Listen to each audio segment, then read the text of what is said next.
وقایع اخیر در شمال کشور رخ داده ثابت می‌سازند که قشون‌های سرحدی قرقیزستان بار دیگر عهدشکنی کرده به خاک تاجیکستان هجوم کردند. این هر یک جوانمرد تاجیک را وادار می‌سازد که برای هر یک وجب خاک زمین خود را محافظت کردن از به پا خیزد.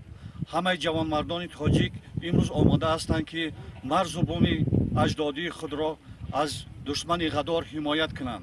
تاریخ ثابت ساخته است که خلق تاجیک هرگز به کشور هجوم نکرده است و به کس به همسایه ضرر نرسانده است، ولی آماده هستند که هر کی نیتی به کشور تاجیکستان یگان عمل بد را اجرا کردنی است به او جوابهای دندانشکن دهند. تمام مردم تاجیکستان، تمام جوانمردان تاجیکستان امروز آماده هستند که مرز و بوم اجدادی خویش را حمایت کنیم. تاجیکستان به پیش!